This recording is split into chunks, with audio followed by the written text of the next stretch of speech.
మన ప్రభువును రక్షకుడైన యేసుక్రీస్తు వారి శ్రేష్టమైన నామంలో ప్రార్థన కుడి వచ్చిన మీ అందరూ కూడా మరొకసారి నా హృదయాంతరంగం నుంచి వందనాలు తెలియజేస్తున్నాను. దేవుడు మీ అందరిని దీవించును గాక. ఆమేన్. బైబిల్ తెరిచి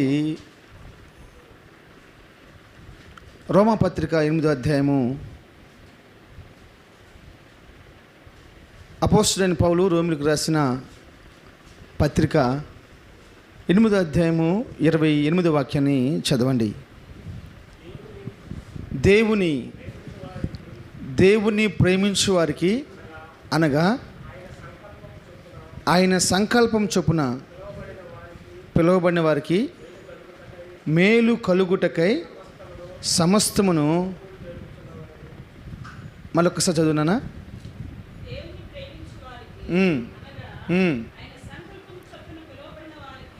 ఆయన సంకల్పము చొప్పున పిలువబడిన వారికి మేలు కలుగుటకై సమస్తమును సమకూడి జరుగుచున్నవని ఎరుగుదుము. చాలు, చిన్న ప్రార్థన చేసుకుందాం. మహాపరిశుద్ధమైన తండ్రి, ప్రేమ నమ్మకం కలిగిన మా యేసు ప్రభువా, మీకు వందనాలు, స్తుతులు, స్తోత్రాలు చెల్లిస్తున్నాం. ఈ దినము కూడా మీ నామాన్ని మహిమపరచడానికి, మీ నామాన్ని గణపరచడానికి, మీ నామాన్ని కీర్తించడానికి అల్ఫులము, యోగ్యత లేని వారము మాకు ఇచ్చిన శ్రేష్టమైన భాగ్యాన్ని బట్టి మిమ్మల్ని మహిమపరుస్తున్నాము. వాక్యాన్ని ధ్యానం చేసుకోబోతుండగా మీ శ్రేష్టమైన మాటలు, పరలోక మాటలు నా నోటికి అందించండి. వాక్యమునకు వ్యతిరేకంగా పనిచేస్తున్న ప్రతి దురాత్మక శక్తులు మీ కృపతో బంధించండి. నాయన, వినగలిగిన చెవులను అర్థం చేసుకున్న మనసును అనుగ్రహించమని యేసు నామములో ప్రార్థన చేస్తూ ఉన్నాను తండ్రి. ఆమేన్. హల్లెలూయా చెప్పండి. హల్లెలూయా. ఈరోజు పాఠం మీకు దేవుని పిలుపు. స్తోత్రం చెప్పండి. హల్లెలూయా. ఈరోజు వాక్య పాఠం ఏంటంటే దేవుని పిలుపు. దేవుని పిలుపు. వాస్తవానికి దేవుని పిలుపు అనేది సేవకులకేనా, విశ్వాసులకు అవసరం లేదా? చాలామంది అనుకునే మాట ఏంటంటే ట్రైనింగ్ చేసి వస్తే చాలు సేవ చేయొచ్చు అనుకుంటారు. లేకపోతే ఒక 10 సంవత్సరాలు ఒక పాస్టర్ గారి దగ్గర చేస్తే చాలు, ఆ పాస్టర్ గారు మళ్ళీ సేవ చేసుకోవచ్చు అనుకుంటారు. ఇలా అనుకుంటున్నారు. కానీ ఒక ప్రత్యేకమైన రీతిలో ప్రభు నాకు జ్ఞాపం చేసిన మాట ఏంటంటే విశ్వాసులకి పిలుపు అవసరం లేదా? దేవుని కుమారులు, దేవుని కుమార్తెలను చెప్పబడుతున్న వారికి పిలుపు అవసరం లేదా? బైబిల్ చెబుతున్న మాట ఏంటంటే దేవుని యొక్క దయా సంకల్పం ప్రకారము ఆయన ప్రతి ఒక్కరిని పిలుచుకుంటూ ఉన్నాడు. స్తోత్రం. హల్లెలూయా. నిజంగా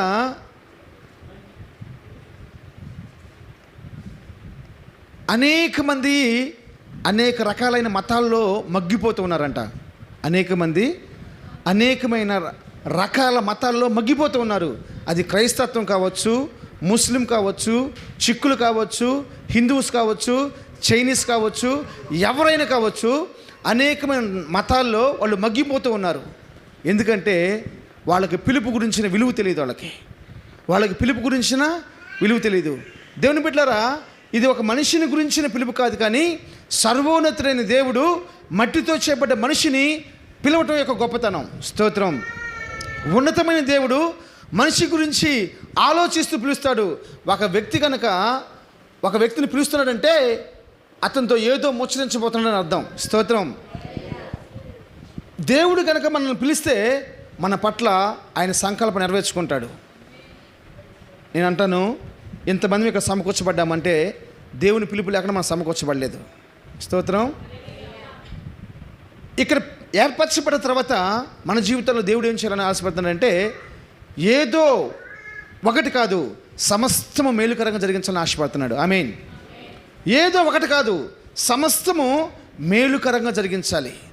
సమస్తము మేలుకరంగా జరిగించాలి. ఉదాహరణకు నేను బైబిల్ చదువుతున్నప్పుడు ఒక వింతైన మాట కనపడింది నాకు. మరి సేవకులందరికీ మరి పిలుపు కావాలి కదా, మరి యేసు ప్రభువుకు పిలుపు పొందా లేదని ఒక డౌట్ వచ్చింది నాకు. నేను చాలాసేపు బైబిల్ ధ్యానం చేశాను, అసలు యేసు ప్రభువుకు పిలుపు పొందా లేదని చెప్పని. యేసు ప్రభు నజరేతులోంచి స్వాత పఠించడం ప్రారంభించి ఈరోజు సర్వభూమికి మట్టి ఉన్న ప్రతి ప్రదేశానికి స్వాత వెళ్ళిపోయింది. అప్పుడు ప్రార్థన చేస్తే ప్రభు నాకు ఒక మాట జ్ఞాపకం చేశాడు. 2వ అధ్యాయం మత్తయి సువార్త అక్కడ రాసి ఉంటుంది, నేను నా కుమారుడిని ఐగుప్తుల నుంచి చెప్పండి చదువు మాట చదువు. 2వ అధ్యాయము మత్తయి సువార్త 2వ అధ్యాయము ఎన్నో వచ్చిన అది 15 వచ్చిన. నీవు లేచి 2:15. అప్పుడు అతడు లేచి రాత్రివేళ శిశువును తల్లిని తోడుకొని ఐగుప్తులోకి వెళ్ళి ఐగుప్తులో నుండి నా కుమారుని పిలిచితిని స్తోత్రం అని ప్రవక్త ద్వారా పలకబడిన మాట నెరవేర్చినట్లు నజరేతుకు వచ్చాడు. థ్యాంక్ యూ మా చాలా వందనాలు. జాగ్రత్తగానండి, కొన్ని విలువైన మాటలు చెప్తాను, జాగ్రత్తగానండి. యేసు ప్రభువారు ఐగుప్తునికి వెళ్ళవలసి వచ్చింది. ఎందుకు వెళ్ళవలసి వచ్చిందంటే ఆ దినాల్లో యూదుల్ని హేరోదు రాజు పరిపాలన చేస్తా ఉన్నాడు. హేరోదు రాజు పరిపాలన చేస్తున్న కాలంలో యేసు ప్రభు పుట్టాడు. స్తోత్రం. నేను చెప్పాను లాస్ట్ టైం కూడా మీకు, కొంతమంది జీవితాలు వ్యర్థంగా అయిపోతున్నాయి, కానీ వారి నిమిత్తం కూడా ప్రభు ఒక శ్రేష్టమైన సంకల్పం ప్రకారమే భూలోకం తీసుకొచ్చాడు. మా జాగ్రత్తగానండి, చాలామంది జీవితాలు వ్యర్థమైపోతున్నాయి. ప్రతి ఒక్కరి పట్ల దేవునికి ఏదో ఒక గొప్ప ప్రణాళిక ఉంది. ఆ ప్రణాళిక ప్రకారమే భూలోకం తీసుకొచ్చాడు. దేవుడు ఏది వ్యర్థంగా చేయడు. స్తోత్రం. పరలోక రాజ్యంలో డస్ట్బిన్ లేదు. ఇది పనికిరాంది, రే నువ్వు పనికిరాడు రా ఇక్కడ కూర్చో అంటానికి అవకాశమే లేదు. స్తోత్రం. దేవుడు ఏ ఒక్క వ్యక్తిని కూడా నాట్ యూస్గా చేయలేదు, అది యూస్ఫుల్గానే మార్చేసాడు. స్తోత్రం. చాలామంది వారి జీవితాన్ని వ్యర్థపరుచుకుంటున్నారు. హల్లెలూయా. యేసు ప్రభు ఆ దినాల్లో హేరోదు కాలంలో పుట్టాడు. నేను అనుకుంటాను, ఎందుకురా బాబు పుట్టింది చిన్న బిడ్డలను చంపటానికా? చిన్నబిడ్డలు చంపటానిక? దగ్గర 144 చిన్నబిడ్డల్ని దయా దాక్షిణ్యం లేకుండా 2 సంవత్సరాల లోపల చిన్నబిడ్డలు అందరూ నరికి పాడేశారంటండి యూదులకు రాజుగా ఉన్న హేరోదు రాజు. స్తోత్రం. 144 మంది చిన్నబిడ్డల్ని చంపటానికి ఎంత కఠినత్వం కావాలండి. అలాంటి దినాల్లో దేవుని దూత యేసుతో మాట్లాడుతుంది. ఇదిగో ఇక్కడ యేసు ప్రభుని చంపడానికి ప్లాన్ చేస్తున్నాడు రాజు, మీరు ఐగుప్తుకి వెళ్ళిపోమని చెప్పన్నాడు. ఐగుప్తులో యేసు ప్రభు దగ్గర 1 సంవత్సరం పాటు అక్కడ ఉన్నట్లు బైబిల్ కాడ చెప్తా ఉంటారు. 1 సంవత్సరం పాటు. ఒకరోజు దిఢీర్న నిద్రపోతా ఉన్నప్పుడు యోసేపుకి కల వచ్చింది. ఆ కళలో దేవదూత మాట్లాడుతుంది, నువ్వు లేచి ఐగుప్తుకి వెళ్ళిపో. ఈ మాట నాకు చాలా ఆనందంగా ఉంది. దేవుని దయా సంకల్పం ఏంటంటే ఐగుప్తు నుంచి పిలవబడ్డవారు మనము. ఎక్కడి నుంచి పిలవబడ్డవారము? ఇజ్రాయిల్ అందరూ కూడా ఐగుప్తు నుంచే పిలువబడ్డారు. ఐగుప్తు అంటే దాసుల గృహమని, ఐగుప్తు అంటే సమపరిచే స్థలమని, ఐగుప్తు అంటే ఇనుప కొలిమి అని. స్తోత్రం. అలాంటి పరిస్థితుల నుంచి దేవుడు యేసు ప్రభుని పిలిపించుకొని శ్రేష్టమైన వాడిగా మార్చబడేశాడు. హల్లెలూయా. దేవుని బిడ్డలారా, నువ్వు నేను కూడా దేవుని చేత పిలువబడ్డవారము. నువ్వు నేను కూడా దేవుని చేత పిలువబడ్డవారని. కొన్ని నిమిషాలు జాగ్రత్తగానండి. దేవుని చేత పిలువబడ్డవారము, దేవుని చేత ఎందుకు పిలువబడ్డవారమని నేను ఇంకొక అరగంట లోపు మీకు నేను చెప్తాను. దేవుని చేత వాస్తవానికి మనం ఎందుకు పిలువబడ్డాం? దేవుని చేత పిలువబడ్డవారమే మనం ఎందుకు ఉండాలి? దేవుని చేత పిలువబడ్డాం కదండి. ఎందుకు పిలువబడ్డాం? దేవుని చేత పిలువబడ్డ వారికి మనం ఏం చేస్తున్నాం? ఉదాహరణకి యేసు ప్రభు ఒక ప్రాంతంలో స్వాత పడిస్తూ ఉన్నాడు. స్వాత పడించేసి ఆ మార్గాలు అలా వెళ్తూ ఉన్నాడంట. యోహాను సువార్త 9వ అధ్యాయం మొదటి వచనం చదివితే, యోహాను సువార్త 9వ అధ్యాయం మొదటి వచనం,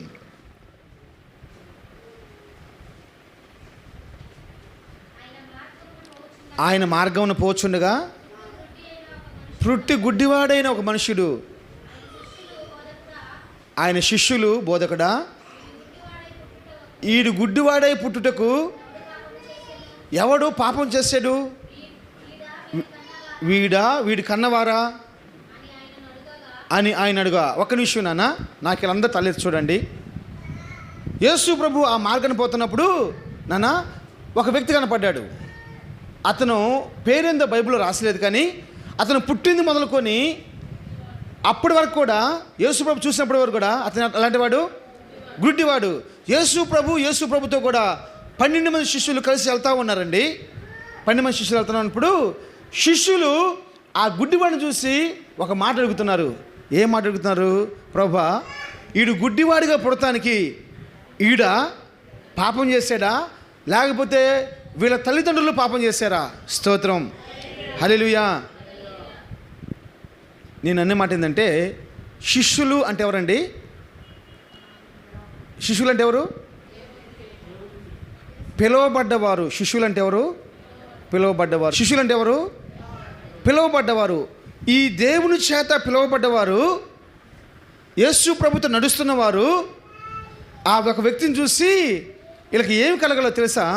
వీళ్ళకి ఏం కలగాలంటే, ప్రభా వీడి కళ్ళు బాగలేవయ్యా, వీడు గుడ్డోడిగా పుట్టాడయ్యా, వీడిని బాగు చేయండి అని చెప్పాలి. ఏం చెప్పాలి? వీడి కళ్ళు బాగలేవు ప్రభా, వీడిని బాగు చేయాలని చెప్పాలి. అలా చెప్పకుండా పుట్టుపోత్రలు మొత్తం లాగుతూ ఉన్నారు. ఈ కళ్ళు పోవడానికి ఎవరు కారణం? వీళ్ళ అమ్మ కారణమా? వీళ్ళ నాన్న కారణమా? వీళ్ళ అత్త కారణమా? వీళ్ళ మామ కారణమా? వీళ్ళ రక్త సంబంధుల కారణమా? వీళ్ళ ఇరుగు పొరుగుల కారణమా?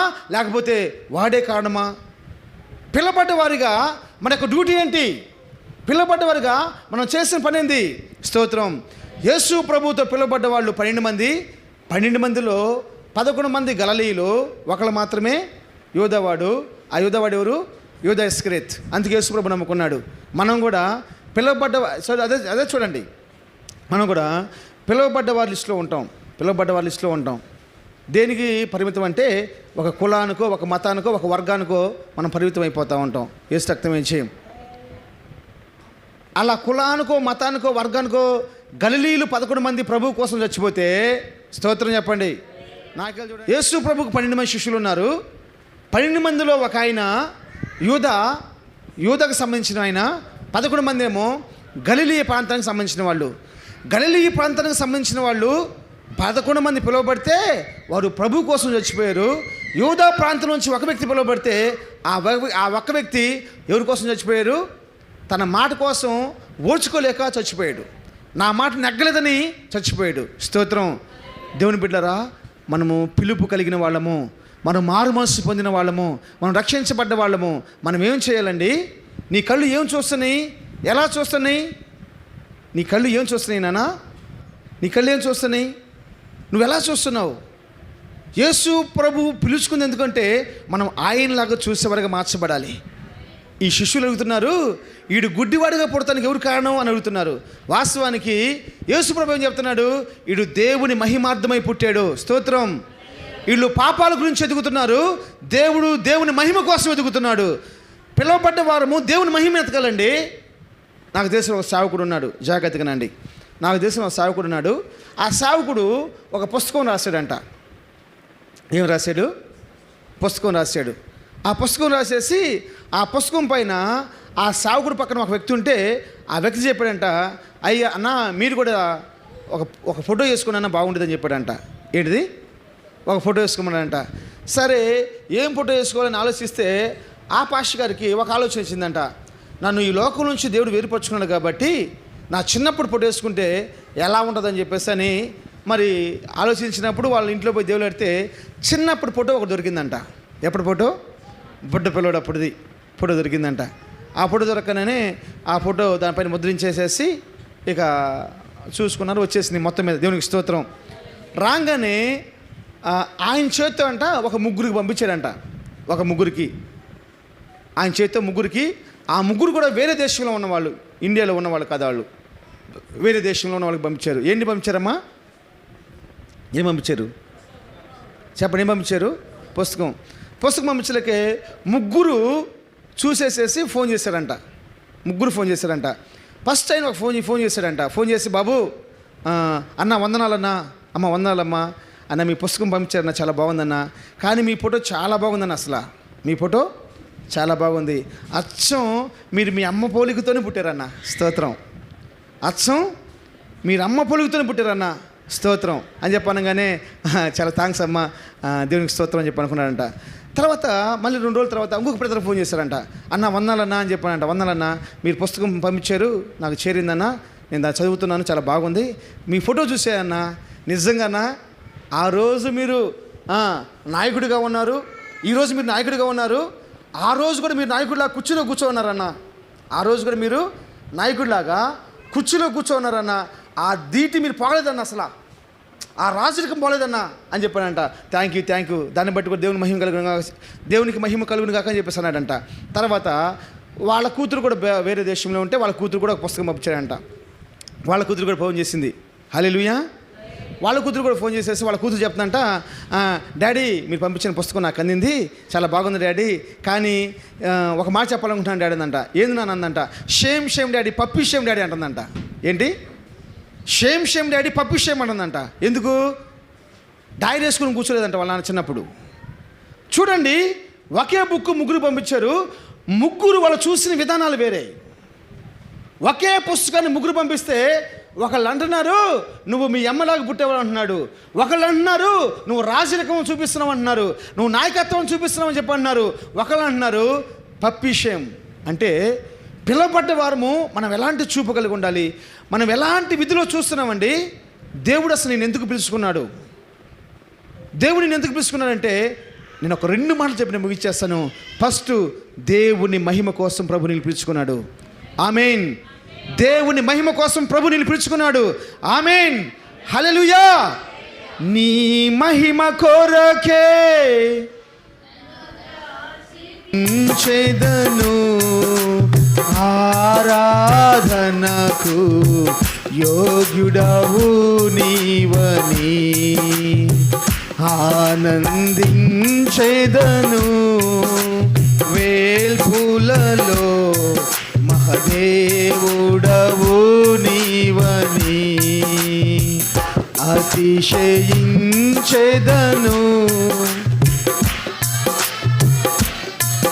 నోటేసి పడండి.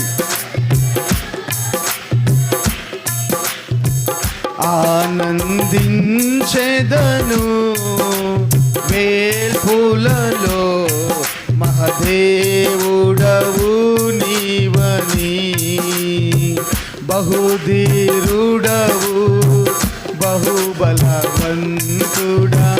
పేరు పెట్టి నన్ను బహుధీరుడవు బహుబలవంతుడా పేరు పెట్టి నన్ను పిలచిన వాడవు నీ మహిమ కొరకే నన్ను దాచితివే నీకే నిత్యము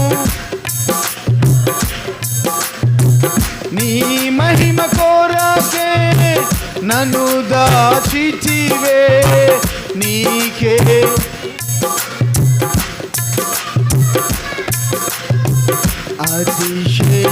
అతిశయించెదను ఆరాధనకు యోగ్యుడవు నీవని ఆనందించెదను.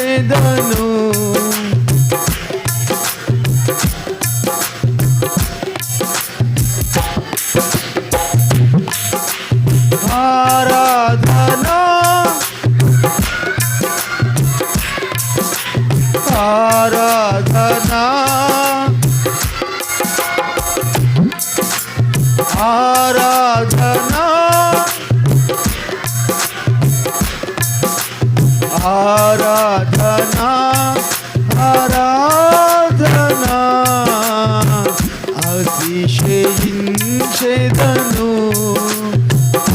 ఆరాధనకు యోగ్యుడవు నీవని. హల్లెలూయా. దేవుని బిడ్డలారా, మనము ఎందుకు పిలువబడ్డామంటే దేవుణ్ణి మహిమపరచటం కోసం మనం పిలువబడ్డాం. స్తోత్రం. హల్లెలూయా. యోహాను సువార్త 9వ మొదటి వచ్చిన మరొకసారి చదవండి. యోహాను సువార్త 9వ మొదటి వచ్చిన మరొకసారి చదవండి. ఆయన ఆ మార్గమును పోవచ్చుండగా పుట్టి గుడ్డివాడు ఒకడు మనుషుడు కనపడేను. ఆయన శిష్యులు, బోధకుడా, ఈడు గుడ్డివాడై పుట్టుటకు ఎవడు పాపం చేశాడు, వీడు కన్నవారా వీడా అడుగగా, యేసు వీడు కన్నవారైనను పాపం చేయలేదు, కానీ దేవుని క్రియలు వీనియందు ప్రత్యక్షపరచబడుటకై వీడు గుడ్డివాడుగా పుట్టిన. దేవుని బైబిల్లో మరి ఇలా ఉంది. ఇంకో బైబిల్లో నేను చదివినప్పుడు అక్కడ ఉందంటే దేవుని మహిమార్థమై వీడు గుడ్డివాడుగా పుట్టాడు అంటాడు. స్తోత్రం. ఏంటి? దేవుని మహిమార్థమై వీడు గుడ్డివాడుగా పుట్టాడు. జ్ఞాపం చేసుకోండి, ఈ వ్యక్తి ఎందుకు పిలువబడ్డ వాళ్ళు ఏం వెతకాలి? దేవుణ్ణి మహింపరచడం వెతకాలి. పిలువబడ్డ వాళ్ళు ఏం వెతకాలి? స్తోత్రం. వేదనకరమైన విషయం ఏంటంటే క్రైస్తవులని చెప్పబడ్డ వాళ్ళని పిలవటానికే సావుకులకి సమయం సరిపోవట్లేదు. మరి ముస్లిమ్స్ పరిస్థితి ఏంటి? హిందువుల పరిస్థితి ఏంటి? మతోన్మాదుల పరిస్థితి ఏంటి? హిందువులు పూజ చేస్తారండి, ఎంత ఉన్నతంగా ఉంటుందో తెలుసా? ఒక చిన్న రవ్వ కూడా డిస్టర్బెన్స్ ఉండదు. హల్లెలూయా, హల్లెలూయా. హిందువులు పూజ చేస్తే, హిందువులు భక్తి చేస్తే ఎంత ఉన్నతంగా మార్చబడిపోయిందండి. మరి క్రైస్తవులు అని చెప్పబడ్డ వాళ్ళు, పిలుపు కలిగిన వాళ్ళు భక్తి చేస్తున్నప్పుడు ఎందుకని ఆ లోపాలు కనపడతా ఉంటాయి? నువ్వు భక్తి చేస్తుంటే దేవునికి మహిమ రావట్లేదండి. హిందువులు భక్తి చేస్తుంటే, యేసుక్రీస్తు ప్రభు వారు తెలియని వాళ్ళు భక్తి చేస్తుంటే, నిజంగా చెప్పండి ఎంతమంది ఈ మాటను ఒప్పుకోగలరు? వాళ్ళు భక్తి చేస్తున్న విధం చూస్తున్నప్పుడు సాతానికి ఎంత మహిమ అండి? సాతానికి ఎంత మహిమ? నిజమైన దేవుడు మిమ్మల్ని పిలుచుకున్నాడు ఆయన మహింపరచడం కోసము. నీ ద్వారా ఏదైనా మహిమ వస్తుందా? నిన్ను బట్టి దేవుడు మహింపరచబడగలుగుతున్నాడా? స్తోత్రం. మిమ్మల్ని మీరు పరీక్ష చేసుకోండి.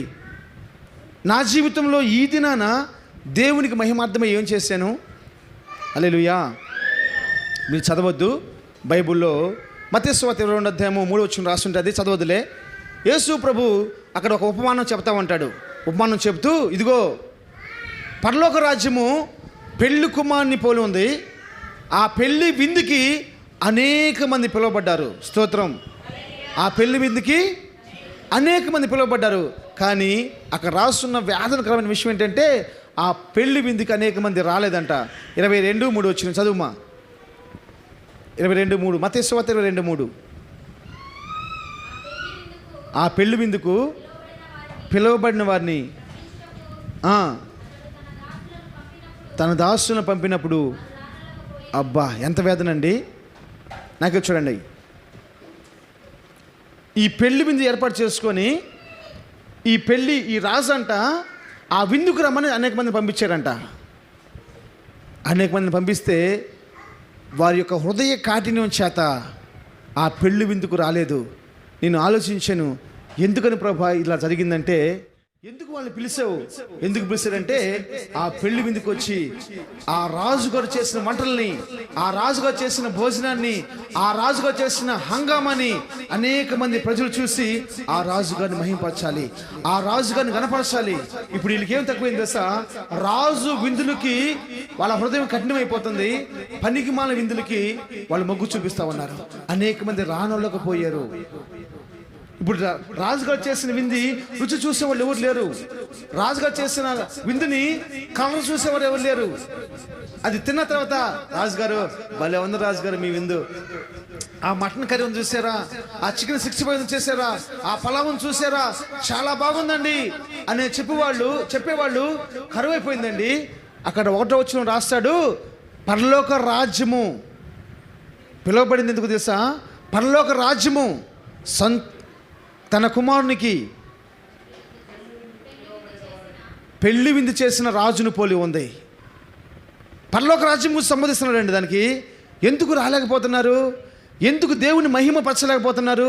ఎందుకు దేవుని గణపరచలేకపోతున్నారండి? హల్లెలూయా, హల్లెలూయా. వాస్తవంగా అదే మాటని మనం మీరు చదవదులే. ప్రకటన గ్రంథం 19:9 రాస్తుంటుంది, పెళ్లి విందుకు పిలువబడ్డ వారందరూ కూడా ధన్యులు. స్తోత్రం. పెళ్లి విందుకి పిలువబడ్డ వారందరూ కూడా ధన్యులు అని రాయమని దేవదూత యోహంతో మాట్లాడుతుంది.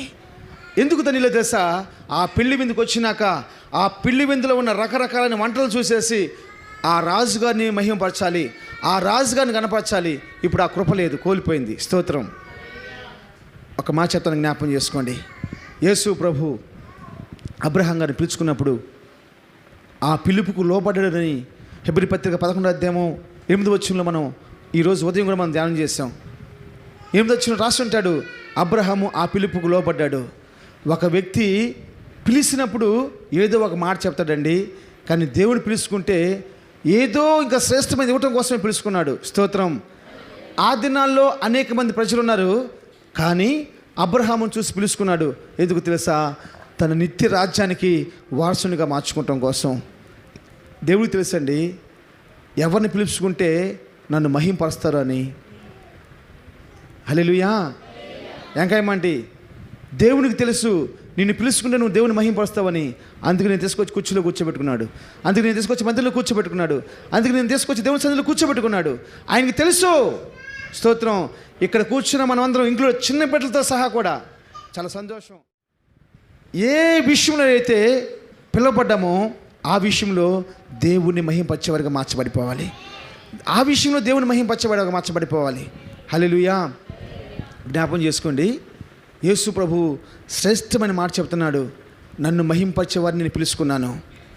అబ్రహాం గారిని పిలుచుకుంటే అబ్రహాం గారికి ఏం చెప్పాడు? ఏమని చెప్పాడా? ఏమి చెప్పలా. నువ్వు నిందారహితుడిగా నా మార్గాల్లో నడవమని చెప్తే ఆ మార్గాలు నడిచే నిమిత్తమై వెనక ముందు ఏం ఆలోచించలా, కానీ ముందుగా చెప్పలా. స్తోత్రం. దేవుడు అబ్రహాం గారికి ముందుగా చెప్పలా, అబ్బాయి నేను నిన్ను పిలుచుకుంటున్నాను, నువ్వు నన్ను వెంబడించాలి. వెంబడిస్తే ఏం చేస్తావు ప్రభు అని ఆయన అడగల. ఇప్పుడు నేను ఇక్కడికి వచ్చానుకో, అమ్మ ప్రార్థనకు రండి. ఎందుకండి? ప్రార్థనకు వస్తే దేవుడు నిన్ను ఆశీర్వదిస్తాడండి, దేవుడు నీకు ఆరోగ్యం ఇస్తాడండి, దేవుడు నీకు అలా చేస్తాడండి, దేవుడు నీకు ఇలా చేస్తాడని చెప్పాలి. చెబితే కానీ నువ్వు ప్రార్థనకు రావు. స్తోత్రం. ఒకళ్ళు వచ్చినాక దేవుడు నువ్వు కోరుకున్నట్టు చేసినాక మళ్ళీ నువ్వు ప్రార్థన కనపడవు. దేవుడు విశేషమైన కృప చూపిస్తానికి మనల్ని పిలుచుకున్నాడు. అబ్రహాం గారిని దేవుడు పిలుచుకున్న తర్వాత దేవుడు నేను రమ్మంటున్నాను రా, నేను చూపించే దేశానికి పో. ఎందుకు రావాలి, ఎందుకు పోవాలని ఏం అడగల. పోయాడు. పోయినాక ఒక్కొక్కటి జరుగుతుందండి. ఒక్కొక్కటి జరుగుతుంది. మొట్టమొదట బిడ్డలు లేకపోతే ఆల్మోస్ట్ 12 సంవత్సరాలు 15 సంవత్సరాలు అయిపోయింది. ఆఖరని ఒక అమ్మాయిని పెళ్లి చేసుకున్నాడు. పెళ్లి చేసుకున్నాక ఆ అమ్మాయి ద్వారా ఒక బిడ్డ పుట్టాడు. ఆ బిడ్డను వదిలిపెట్టేయమంటున్నాడు, ఆ భార్యను వదిలిపెట్టేయమంటున్నాడు. బైబిల్ రాస్తుంటుంది అబ్రహాము ఆ విషయమై బహుగా దుఃఖపడ్డాడంట. స్తోత్రం. పిలుపుని నువ్వు వింటే, ఆ పిలుపుకు లోబడితే, ఆ లోబడిన విధానాన్ని బట్టి దేవుని మహింపరచగలిగితే నీ హృదయం సంతోషించదు, కొంచెం బాధే ఉంటుంది. బాధలు లేకుండా మహిమార్థమై సాగదు. స్తోత్రం. ఏ కుటుంబంలోనండి బాధలు లేకుండా కుటుంబం ముందుకు సాగుతుంది? చెప్పండి. మా కుటుంబం, మా భార్య భర్తలు మేము చాలా సుఖంగా ఉన్నామని చెప్పండి. ఎవరు లేరు. ఇంపాసిబుల్ అది. కానీ దేవుని విషయం వచ్చేలేకే రోజులో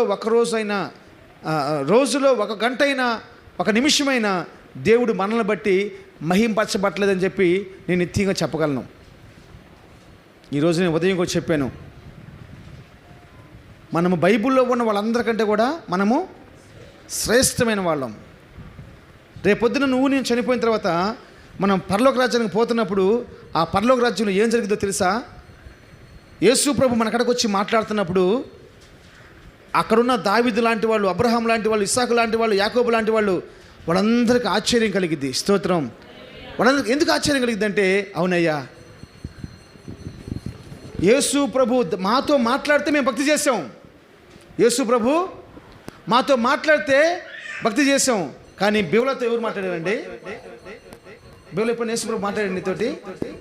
యేసు ప్రభు చూసావు ఎప్పుడన్నా?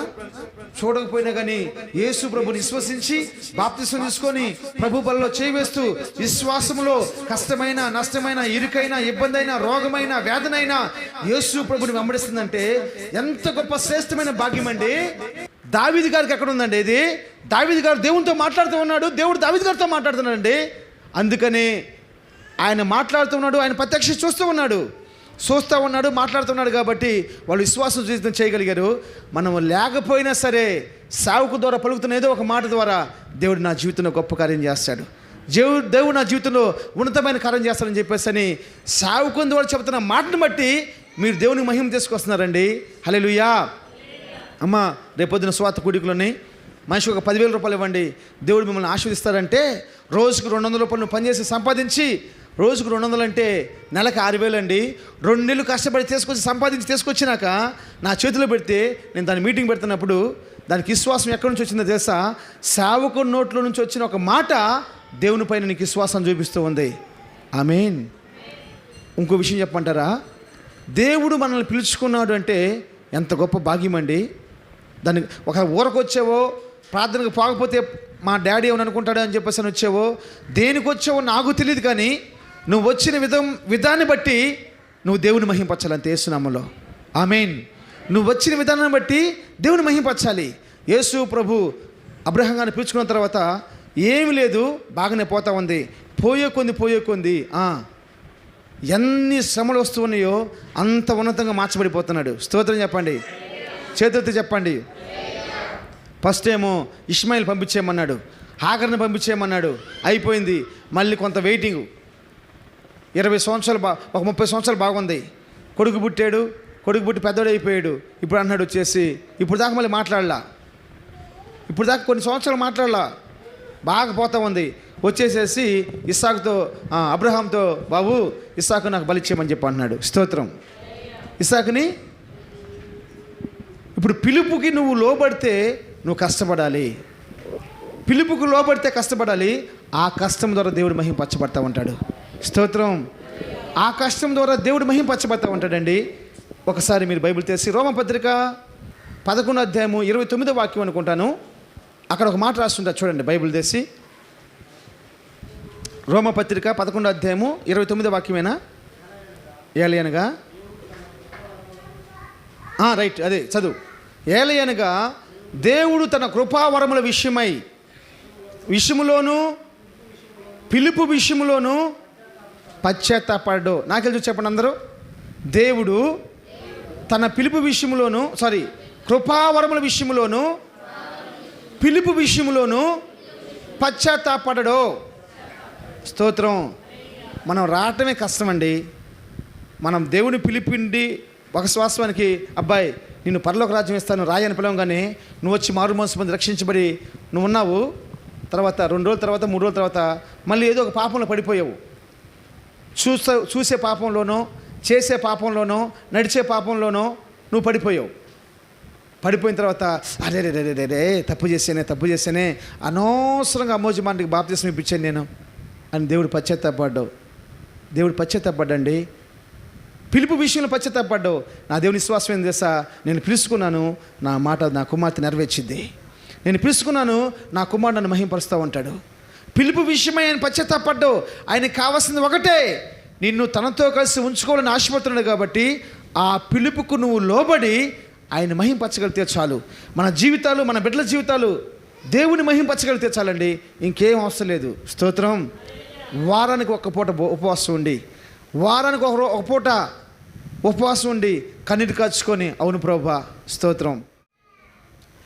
దావీదు రాజు కాకముందు సుఖం, రాజు అయిన కాడ నుంచి ఎన్ని శ్రమలండి. మామతో ప్రాబ్లం, భార్యతో ప్రాబ్లం, వేరే దేశపు రాజులతో, ఫిలిస్తీన్లతో ప్రాబ్లం, అమాలేకులతో ప్రాబ్లం, ఐగుప్తులతో ప్రాబ్లం, ఎన్ని ప్రాబ్లం ఫేస్ చేశారు. హల్లెలూయా. దేవుని బిడ్డ జ్ఞాపకం చేసుకోండి. అన్ని పరిస్థితుల్లో కూడా దేవుడిని మహింపరచుకుంటూనే ముందుకు సాగిపోయాడు. ఆమేన్. అన్ని పరిస్థితుల్లో దేవుడిని మహింపరచుకుంటూనే ముందుకు సాగిపోయాడు. ఆయన నీ పిలుపు విషయమై పశ్చాత్తాపడడు. పిలిచిన దేవుడు నమ్మదగిన దేవుడు, నమ్మకమైన కార్యాలు చేస్తాడు. Wait and see. నమ్మకమైన కార్యాలు చేస్తాడు. 4 సంవత్సరాల వైఎస్ జగన్మోహన్ రెడ్డి ఓర్చుకుంటే 150 సీట్లతోటి గెలిచాడండి. హల్లెలూయా. ఆయన చెప్తున్నాడు, ఈ 4 సంవత్సరాలు ఆయనకేమి పేర్లు పెట్టారంట, 420 గాడని, 420 పార్టీ అని. జైలు జీవితం సగం సరిపోయింది, 16 నెలలు జైలు వేశారు. ఇన్ని సందర్భాల్లో ఆయన సాక్షి ఉన్నప్పుడు నాకు చాలా ఆనందం అనిపించింది. నువ్వేం చేసావు జగన్మోహన్ రెడ్డి గారు అంటే, మీరు ఏమనుకుంటారో నాకు తెలియదు, కానీ నేను దాన్ని ప్రార్థనని పెట్టుకున్నాను. అది యేసు ప్రభుతో చెప్పుకున్నాను, అది ప్రార్థనని పెట్టుకున్నాను. స్తోత్రం. చెప్పండి, ఈరోజు క్రైస్తవులు చెప్పట్ట ఎంతమంది జగన్మోహన్ రెడ్డి గారిని బట్టి మహింపరుస్తున్నారండి దేవుడిని. ఎవరు ఇంతవరకు భూలోకం, మన ఆంధ్రప్రదేశ్లో స్వతంత్రం వచ్చి దగ్గర 60 సంవత్సరాలు 70 సంవత్సరాలు అయిపోతుంది. అంతేనా? ఇంక పెచ్చా 75 సంవత్సరాలు అయిపోయింది. 75 సంవత్సరాలు వచ్చినా కానీ ఒక్క పాస్టర్కి 5,000 రూపాయలు కానుక ఇచ్చినోడు ఎవరు లేడండి గవర్నమెంట్ తరఫున. ఆయన రాగానే చేసిన పని ఏంది? మీరు ఆలోచించండి. స్తోత్రం. ఆయన బట్టి ఎంతమంది దేవుని మహింపరుస్తున్నారండి? ప్రైజ్ ది లార్డ్, హల్లెలూయా. నేను చెప్తున్నాను, మనకి ఎలాంటి పరిస్థితుల్లో ఉన్నప్పటికీ మనము దేవుని బట్టి మహింపరిచేవారుగా మార్చబడాలి. ఒకవేళ దేవుడు కనుక పశ్చాత్తాపడితే నిన్ను భూమి మీద ఉంచడు. నీ పిలుపు విషయమై పశ్చాత్తాపడితే నిన్ను భూమి మీద ఉంచడు. స్తోత్రం. నేను భూమి మీద పంపించేశాడు. నీ 50 సంవత్సరాలు, 60 సంవత్సరాలు, 70 సంవత్సరాల జీవితాన్ని నీ చేతిలో పెట్టేశాడు. దాన్ని నువ్వు క్షేమాభివృద్ధిలోకి నడిపించుకున్నావు, ఓకే. క్షేమాభివృద్ధిలోకి నడిపించుకోలేదా, అది నీ ఇష్టం. కానీ ఒకటి మాత్రం గుర్తుపెట్టుకో, దేవుడు నిన్ను పిలుచుకున్నాడు. దేవుడు ఎందుకు పిలుచుకున్నాడంటే నువ్వు ఆయన్ని మహింపరచాలి. నువ్వు ఆయన మహింపరచాలి. సంధ్య, రావురు సంధ్య, నీకు ఉద్యోగం వచ్చినా రాకపోయినా యేసయ్యని మహింపరచాలి. మహేష్, నీకు ఉద్యోగం వచ్చినా రాకపోయినా దేవుని మహింపరచాలి. నీకు అన్నం ఉన్నా లేకపోయినా దేవుని మహింపరచాలి. నువ్వు సమృద్ధిలో ఉన్నా లేకపోయినా దేవుని మహింపరచాలి. ఇంకొక విషయం ఏందో తెలుసా? అలాంటి దేవుని మహింపరిచే సందర్భంలో కనుక అలాంటి మనసు కనుక నీకుందనుకో, నిశ్చయంగా దేవుడిని పైవాడిగానే చేస్తాడు. ఆమేన్. కిందవాడిగా చేయటానికి అవకాశమే లేదు. హల్లెలూయా. నేను నెలకు 1,00,000 రూపాయలు బతుకుతున్నప్పుడు, 1,00,000 రూపాయలు సంపాదిస్తున్నప్పుడు నేను ఇలాగే ఉన్నాను. ఈరోజు దేవుడిచ్చే కానుకలతో బతుకుతున్నప్పుడు కూడా నేను ఇలాగే ఉన్నాను. ప్రభువు నందు నేను ఆనందిస్తూ ఉన్నాను. స్తోత్రం, హల్లెలూయా. నిజంగా నా జీవితంలో దేవుడు నన్ను సేవకు పిలవటం గొప్ప వింత అయితే, నేను సేవ చేయటం ఇంకా గొప్ప వింత. హల్లెలూయా. సేవ చేయటం ఒక వింత అయితే, సేవకు పిలవటం ఒక వింత అయితే, సేవ చేయటం ఇంకొక గొప్ప వింత. అంటే అర్థం ఏం తెలుసా? ప్రతి ఒక్కరి విషయంలో దేవుని పిలుపు ఎంతో ప్రాముఖ్యమైంది. ఆయన మేలు కలుగటానికి, నీకేదో మేలు చేయాలని ఏదో గొప్ప సంకల్పం, అనాది సంకల్పం, గొప్ప సంకల్పంతో నేను పిలుచుకున్నాడు. నీ ద్వారా నా దేవుడు నిత్యం మహింపరచబడాలి. ఆమేన్. ఈ భూలోకాన్ని నీ కాళ్ళ కింద ప్రభు పెడతాడు. స్తోత్రం. ఈ భూలోకంలో ఉన్న సమస్తాన్ని ప్రభు నీ కాళ్ళ కింద తీసుకువస్తాడు. స్తోత్రం, హల్లెలూయా. దేవుడు నిన్ను పిలుచుకున్నాను, మర్చిపోవద్దు. ప్రతి నిత్యము నీకు మాట గుర్తుండిపోవాలి. దేవుడు నన్ను పిలుచుకున్నాడు అండి. స్తోత్రం. దేవుడు చెప్పాడు యాకోబుతో, నేను ముగిచేస్తాను, ఒక్క మాట చెప్తాను. దేవుడు చెప్పాడు యాకోబుతోటి, యాకోబా పద్దనరాముకు పో అన్నాడు. పోయాడు. మళ్ళీ యేసుప్రభు పిలిచిందాక రాలా. యేసుప్రభు పిలుచుకుంటున్నాడు, వచ్చేసాడండి. వచ్చినాక తన జీవితం ఎంత దీవెనకరంగా మార్చబడిపోయింది. ఎలా దీవెనకరంగా మార్చబడింది చెప్పండి? 2 దీవెన హారాన్లో జరిగిపోయింది. అది పద్దనరాములో జరిగిపోయింది. యాకోబుని దేవుడు పిలుచుకున్నాక బాబు ఎంత దీవెనకరంగా మార్చబడిపోయింది. ఎంత దీవెనగా మార్చబడిందంటే, అమ్మా ఎంత దీవెనగా మార్చబడింది. ఇప్పుడు రామాకి వెళ్తున్నాడు, పద్దనరాముకి వెళ్తున్నాడు, ప్రార్థన చేసుకున్నాడు. దేవుడు చెప్పాడు పోమని చెప్పన్నాడు, పోయాడు. పెళ్లి చేసుకొని రావాలి. మనోడు పెళ్ళిళ్ళు చేసుకుని వచ్చాడు. 4 పెళ్ళిళ్ళు చేసుకుని హ్యాపీగా డబ్బు సంపాదించుకుంటున్నాడు. చాలా బాగుంది, హ్యాపీగా ఉన్నాడు. మళ్ళీ ఆయనకి ప్రత్యక్షమై మళ్ళీ నువ్వు రారా బాబు అని చెప్పన్నాడు. దేవుడు యాకోబుని పిలుచుకున్నాడు. పిలుచుకున్న తర్వాత ఎలాంటి ఆశీర్వాదం ఇచ్చాడండి దేవుడు? ఎలాంటి ఆశీర్వాదం ఇచ్చాడు? ఏం ఆశీర్వాదం ఇచ్చాడు తెలుసా? చిన్న ఆశీర్వాదం ఇచ్చాడు. ఏం ఆశీర్వాదం చెప్పండి? చిన్న ఆశీర్వాదం చెప్పండి. చిన్న ఆశీర్వాదం చెప్పు నాన్న. చిన్న ఆశీర్వాదం చెప్పండి. చిన్న ఆశీర్వాదం చెప్పండి. చిన్న ఆశీర్వాదం చెప్పండి అని ఇట్లా చిన్న ఆశీర్వాదం చెప్పండి. గాడ్ బ్లెస్ యూ, హల్లెలూయా. చిన్న ఆశీర్వాదం. ఆ చిన్న ఆశీర్వాదం ఏం తెలుసా? యాకోబుని ఇశ్రాయేల్గా మార్చేస్తాడు. ఇంకంతే, ఇంకేం లేదు. యాకోబుని ఇశ్రాయేల్గా మార్చాడు, అంతే. అదే చిన్న ఆశీర్వాదం. దేవుని దృష్టిలో ఉన్న చిన్న ఆశీర్వాదం ప్రపంచానికి దీవెనకరంగా మార్చేసింది. హల్లెలూయా. ఆ పేరు ఒక దేశానికి పెట్టారండి. ఇండియాని పిలవాలంటే ఇండియాని పిలవాలి, భారతదేశాన్ని పిలవాలి. ఇజ్రాయెల్ దేశాన్ని పిలవాలంటే ఇజ్రాయెల్ దేశాన్ని పిలవాలి. కొన్ని వేల సంవత్సరాలు అయిపోయినా దాని పేరు మారలేదండి. చుట్టుపక్కల ఉన్న అనేక మంది శత్రువులు దాన్ని నాశనం చేయాలని బాంబులతోని సైన్యంతో వచ్చినా కానీ యాకోబుకు పెట్టిన ఆ పేరుని బట్టి ఆ దేశం పిలువబడుతుంటే ఇజ్రాయేలు అనగానే దేవుడు దాని మీదకి వచ్చేస్తున్నాడు, అంతే. దేవుడు దాని మీదకి వచ్చేస్తున్నాడు. ఇజ్రాయేలు అని చెప్పగానే దేవుడు దాని మీదకి వచ్చేస్తున్నాడు. దేవుడు పిలుచుకుంటే ఆ పిలుపుకు నువ్వు నేను లోబడితే మన జీవితంలో చాలా శ్రేష్టకరంగా మార్చబడిపోతాయి, చాలా దీవెనకరంగా మార్చబడిపోతాయి. స్తోత్రం. 80 సంవత్సరాల జీవితంలో మోషే గారు ఉన్నతంగానే మార్చబడ్డాడు. కానీ దేవుడు పిలుచుకున్నాడు, ఐగుప్తులో నుంచి నా ప్రజలు విడిపించమని. దానికి లోబడలా తొందరగా. తర్వాత లోబడి వెళ్ళిపోయాడండి. ప్రపంచానికి లా అండ్ ఆర్డర్ చేశాడు, ప్రపంచానికి లా ఇచ్చాడు, ధర్మశాస్త్రాన్ని ఇచ్చాడు. స్తోత్రం. ధర్మశాస్త్రం ప్రకారం ఈరోజు భూప్రపంచం మొత్తము పరిపాలన జరుగుతూ ఉంది. హల్లెలూయా. దేవుడు ఒక వ్యక్తిని పిలుచుకుంటే ఆ పిలుపు విలువ కలిగిన పిలిపేది. ఆ పిలుపుని బట్టి దేవుడు మహింపరిచేవారుగా మార్చబడాలి. మోషే చనిపోతే ఒక మాట మాట్లాడతాడు. ఏమంటాడు నాన్న? నేను యెహోవా మాట ప్రకారం నేను చచ్చిపోతున్నాను. బతకాలని ఆశ ఉంది, బతకడానికి శక్తి ఉంది, నా కాళ్ళలో సత్తువు తగ్గలేదు, కళ్ళు మంద దుస్తు కాలేదు, బతకడానికి ఇంకా శక్తి ఉంది. కానీ స్తోత్రం. కానీ యెహోవా చెప్పాడు, యేసయ్య చెప్పాడు చచ్చిపోమని చెప్పని, నేను చచ్చిపోతున్నాను. రమ్మంటే వచ్చాడు, చేయమని చేశాడు, చచ్చిపోమని చచ్చిపోయాడండి. రమ్మంటే వచ్చాడు, పలానా పని చేయమని చేశాడు, చచ్చిపోమంటే చచ్చిపోయాడండి.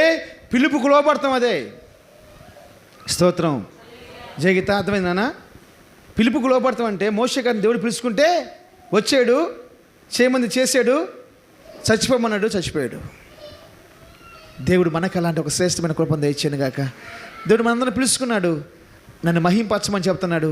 ఆయన మహింపరచుకొని ఈ లోకాన్ని విడిచిపెట్టుదాం గాక, ఈ లోకాన్ని విడిచిపెడతాం గాక. ఆయన మాటకు లోబడితే ఆ లోబడతను బట్టి దేవుడు గొప్ప కార్యాలు చేస్తాడు. లేచి నిలబడి చిన్న ప్రార్థన చేసుకుందాం. Thank you Jesus. హల్లెలూయా. మహోన్నతుడా నీకు స్తోత్రాలు. మీరు నన్ను పిలుచుకున్నారు నాయన. సేవకులకు మాత్రమే పిలుపు కాదండి ఇది, విశ్వాసులుగా మీకు కూడా పిలుపు, మీకు కూడా పిలుపండి. అవిధేయులైన ప్రజల కోసము దినమంతా నా చేతులు చాచి పిలుస్తూ ఉన్నాను. ఆ రాజు పెళ్లి విందు కోసం ఏర్పాటు చేసి తన దాసులు పంపించి పిలిపిస్తున్నాడు, పెళ్లి విందుకు రమ్మని చెప్పని. అనేక మంది రానొల్లకపోయారు, దేవుని మహింపరిచేవారు లేరు. కానీ ఒకటి మాత్రం గుర్తుపెట్టుకోండి, నిన్ను పిలుచుకున్నాడు దేవుడు పశ్చాత్తాపడ్డం, నిన్ను పిలుచుకున్నాడు దేవుడు పశ్చాత్తాపడ్డం. దేవుని మహింపరచడం మాత్రమే నువ్వు వెతుకు. నువ్వు ఏం చూస్తున్నావు, ఎలా చూస్తున్నావో నాకు తెలియదు, కానీ నాకు ఇచ్చిన ప్రతి పరిస్థితిని బట్టి నిన్ను మహింపరిచే దానిగా, నిన్ను మహింపరిచే వాడిగా నన్ను చేయని ప్రభువా. కళ్ళు మూసుకొని చిన్న ప్రార్థన. Close your eyes. దయచేసి కళ్ళు మూసుకొని. ఆమేన్. హల్లెలూయా. స్తోత్రం, స్తోత్రం, స్తోత్రం, స్తోత్రం. మహాపరిశుద్ధుడు అయిన తండ్రి, ప్రేమ నమ్మకం కలిగిన దేవా, ఈ మధ్యాహ్న కాల సమయంలో ప్రవ్వా ఈ పునరుత్థానపు ఆరాధన అంతటిని కూడా ఇంతవరకును మీరు ఘనముగా జరిగించినందుకై నీకు స్తోత్రాలు ప్రవ్వా. మరి శ్రేష్టంగా ప్రవ్వా సేవకులు నిలబెట్టుకొని మా అందరితో కూడా మీరు మాట్లాడినందుకై నీకు వందనాలు, స్తోత్రాలు చెల్లిస్తున్నాం ప్రవ్వా. కృప చూపించండి ప్రవ్వా. తండ్రి నీకు స్తోత్రములు, స్తోత్రములు. ఉదయకాల సమయంలో ప్రతి ఒక్కరికి పిలుపు ఎంతో అవసరమని ప్రవ్వా మీరు మాట్లాడారు. అందును బట్టి నీకు స్తోత్రాలు. మమ్మల్ని అందరినీ కూడా ప్రవ్వా మీరు పిలుచుకున్నారు. మీరు పిలిచిన పనిని చేయడానికి నాయనా మమ్మల్ని అందరినీ నమ్మకస్తులుగా మార్చమని అడుగుతున్నాం ప్రవ్వా. దేవానికి స్తోత్రాలు నాయనా. మోషేని మీరు పిలుచుకున్నారు ప్రవ్వా. నాయనా మీరు చేయమన్న ప్రతిదీ చేశాడు ప్రవ్వా. నీ మాట చొప్పున మృతి నొందాడు ప్రవ్వా. అందును బట్టి నీకు స్తోత్రాలు నాయనా, నీకు వందనాలు చెల్లిస్తున్నాం నాయనా. నీ మహిమ కొరకు మమ్మల్ని మీరు పిలుచుకున్నారు ప్రవ్వా. నీ మహిమ కొరకు మమ్మల్ని దాచుకున్నారు ప్రవ్వా. నీకు స్తోత్రాలు నాయనా. నీ యొక్క నామ మహిమార్థమై మేము జీవించలాగిన సహాయం చేయని ప్రవ్వా. పిలుపు విషయంలో మమ్మల్ని నమ్మకస్తులుగా మార్చమని అడుగుతున్నాం నాయనా. దేవానికి స్తోత్రాలు చెల్లిస్తున్నాం. జ్ఞాపకము చేసుకోండి ప్రవ్వా. పరిశుద్ధాత్మ దేవానికి స్తోత్రాలు నాయనా. యాకోబు ప్రవ్వా మీరు పిలుచుకున్నారు ప్రవ్వా. నాయన మీ పిలుపునకు తగిన జీవితమును జీవించున్నాడు ప్రవ్వా. నాయన తన జీవితం అంతటిని కూడా నాయన ఆశీర్వాదకరంగా మీరు మార్చినందుకై నీకు స్తోత్రాలు చెల్లిస్తున్నాం నాయన. ఈ మధ్యాహ్న కాల సమయంలో చేరి వచ్చిన ప్రతి ఒక్కరిని కూడా మీరు జ్ఞాపకం చేసుకోండి ప్రవ్వా. అయ్యా మీరు పిలిచిన పిలుపు వ్యర్థము కాకూడదు ప్రవ్వా. మా జీవితాలలో కృప చూపించండి ప్రవ్వా. సహాయము చేయమని అడుగుతున్నాం నాయన. కృపావరముల విషయంలోనూ నాయన పిలుపు విషయంలోనూ ప్రవ్వా నువ్వు పశ్చాత్తాపడని దేవుడు అని ప్రవ్వా మీరు మాట్లాడినందుకై నీకు వందనాలు స్తోత్రాలు చెల్లిస్తున్నాం నాయన. మమ్మల్ని అందరినీ కూడా మీరు జ్ఞాపకము చేసుకోండి ప్రవ్వా. మీరిచ్చిన ప్రతి తలాంతును నాయన అయా మేము నమ్మకస్తులమై నీ కొరకు వినియోగించడానికి సహాయం చేయమని ప్రవ్వా. మమ్మల్ని అందరినీ కూడా మీ సన్నిధిలో ఎత్తుపట్టుకోమని మా ముందున్న సమయాన్ని మీ చేతులకు అప్పగించుకుంటూ దీవెనకరంగా ఆశీర్వాదకరంగా మార్చమని మీకే మహిమ ఘనత కీర్తి ప్రభావాలు చెల్లిస్తూ యేసుక్రీస్తు నామంలో ప్రార్థించి స్తుతించి అడిగి వేడుకున్నాము తండ్రి. ఆమేన్.